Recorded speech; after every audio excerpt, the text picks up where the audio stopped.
بسم الله الرحمن الرحیم. ګرانو کتونکو السلام علیکم. عموما خو زه چېرته د خپل پیج نه لایو نه راځم، ځکه چې کوشش زموږ دا وي چې زموږ سره څه وي نو هغه زموږ د نیوز په ذریعه باندې موږ تاسو وقتاً په وقتاً آګاه کوو. خو هسې نن یوازې ناست وم نو ما ودرېږه تاسو سره خبرې اترې وشي. کوشش به کوو چې څه ملګري هم په دې کې لایو والو، که څوک موږ سره راتلل غواړي نو موږ جوین کولی شي، موږ سره خبرې اترې کولی شي. کرونې حوالې سره به زه یو څو خبرې وکړم چې په پاکستان کې نن سبا صورتحال ډېر خراب شوی دی، اور هلته کې یو کار دا دی چې که چاته کرونا لګېدلي هم وي نو هغوی کوشش کوي چې هغه شی پټ ساتي.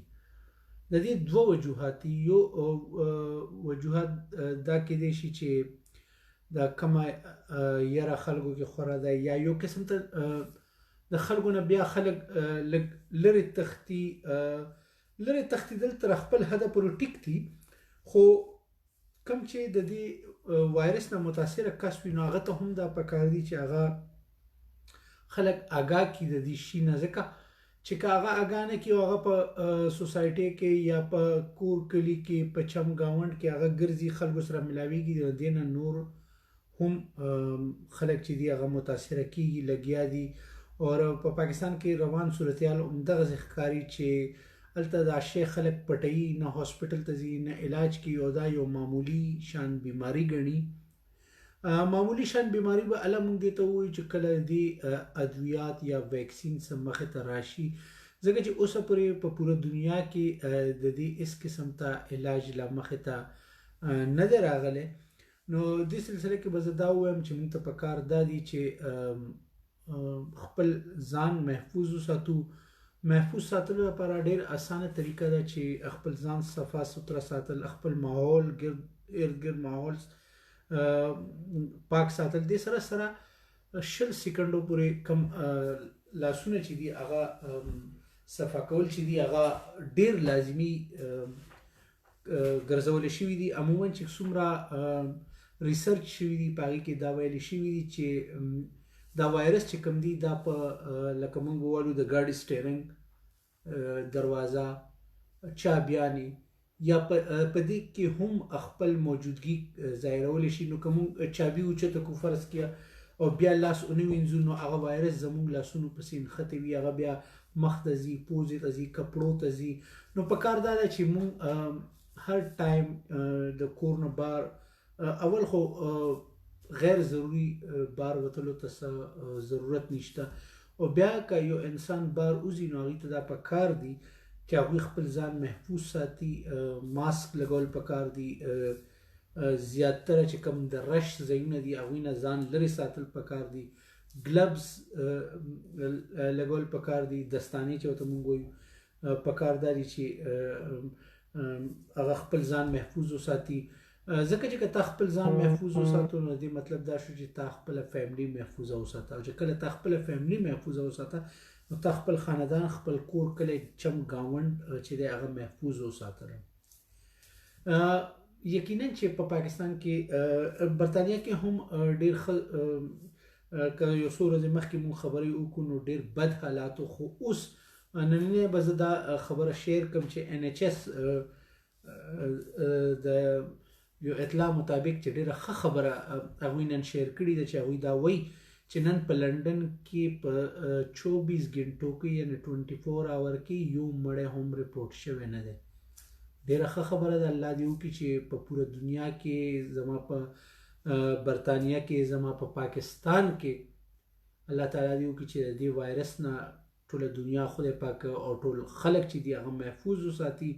ځکه چې ډېر ښکلي ښکلي ګلونه، ډېر ښکلي ښکلي دوستان، یاران، رشته دار، عزیز، پیژنګلو هغه د دې وایرس نه متاثره شوي دي، څه د دې دنیا نه تللي دي، او څه هاسپټلز کې پراته دي د علاج په غرض باندې.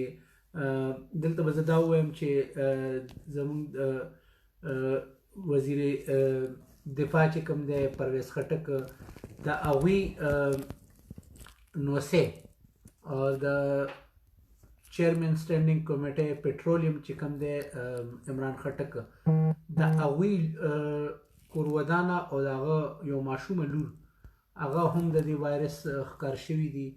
زموږ دعا ده چې خدای دې هغوی ته هم صحت ورکړي او چې کوم نور دي زموږ پیژنګلو دي زموږ دوستان دي یا نه پیژنو څوک داسې خلک دي چې هغوی د دې وایرس نه متاثره شوي دي الله تعالی دې هغوی ته ژوند یو نوی ژوند ورکړي هغوی دې خدای صحتیاب کړي او چې کوم د دنیا نه تللي دي هغوی ته د خدای هغه دنیا هغه لوی سفر چې د خدای آسان وګرځوي.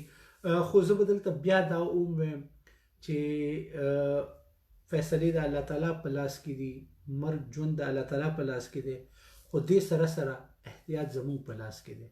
که موږ احتیاط وکړو نو یقینا چې موږ به ډېرو مشکلاتو نه بچ پاتې شو.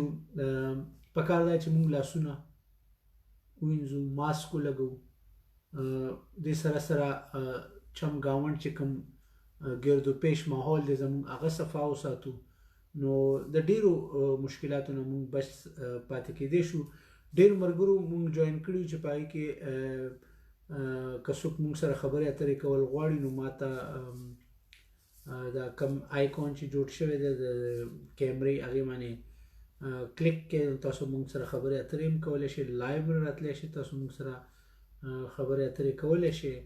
خو بهرحال زه کوشش کوم چې زه هم څوک کنیکټ کړم په دې هغه کې ځان سره والمه هغوی سره هم خبرې اترې وکړو. کوشش به کوو چې پاکستان نه څوک والو ګورو چې څوک دی موږ سره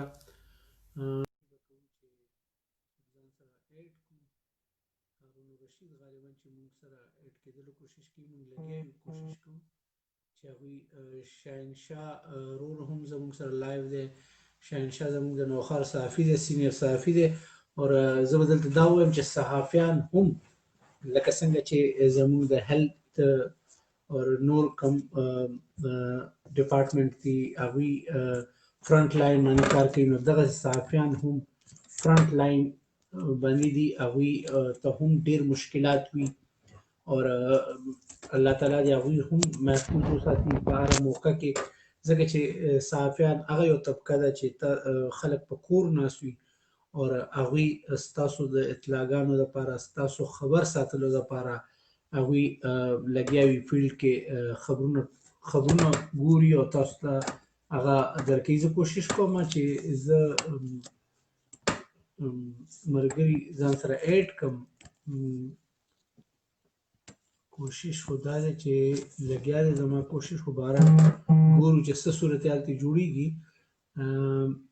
بهرحال هارون رشید صاحب زه ټرای کوم کنیکټینګ کوشش کېږي لګیا دی خو پته نه لګي چې ولې سم مسله کېدی شي. بهرحال زه لګیا یم بیا هم ټرای کوم اور نیکسټ څوک ملګری دی هغه به ټرای کوم.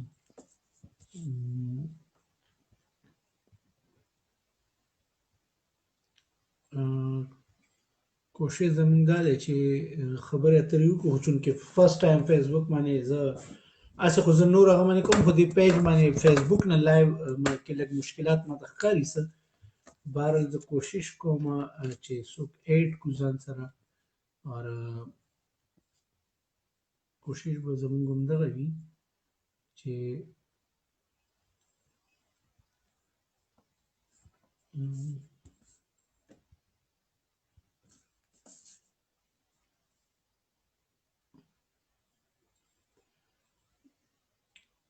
بهرحال دې سره سره تاسو کمنټس کولی شئ په کمنټس کې هم تاسو موږ ته خپله رایه راکولی شئ هغې کې هم خبرې اترې به کوو. زموږ بیرسټر صاحب هم راغلو دلته بیرسټر صاحب راورسېد نو زه به ماسک ولګوم ځکه چې دوه کسان چې کله موجود وي نو پکار دا دی چې هغوی ماسک ولګي. زه لایو یم پښتو کې خبرې اترې کوم. بهرحال انشاءالله کوشش به بیا جاري ساتو. اوس کنیکټ کېږي نه دا سیسټم زه آفلاین ځم نو بیا انشاءالله العزیز